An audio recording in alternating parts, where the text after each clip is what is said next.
everyone! So I wanted to do a quick video to talk a little bit about flocculation and granulation.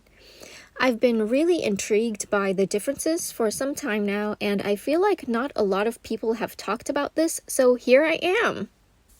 Let's start by defining the two terms. According to this Jackson's Art blog post, which I'll link down below, granulation is the appearance of visible particles of pigment on paper due to the uneven depositing of the sediment. I'm sure most of us can recognize granulation, so let's look at flocculation.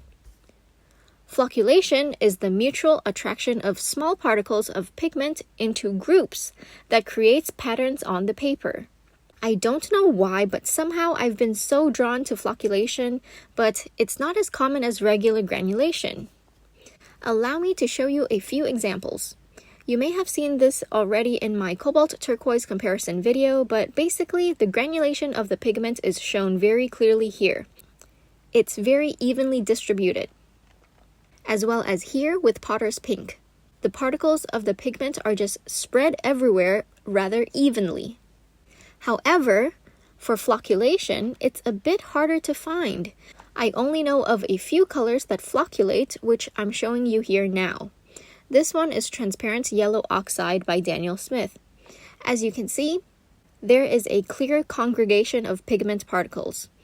Same with Transparent Brown Oxide here, and Transparent Red Oxide. The main difference is that for flocculation, the pigment particles congregate, whereas in granulation, it's dispersed.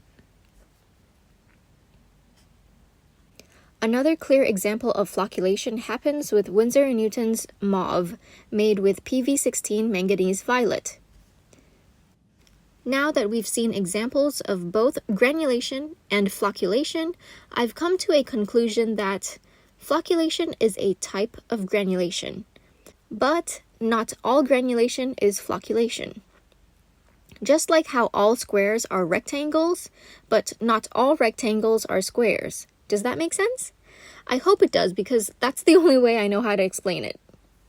Anyway, I'd love to know if any of you know of any other specific colors from which brands that flocculate. I'm not exactly sure yet how that information would be useful in applying to painting, but I'm just so intrigued by it. Anyway, that's all I have for you today. As always, thank you so much for watching. Don't forget to drink lots of water and stay hydrated.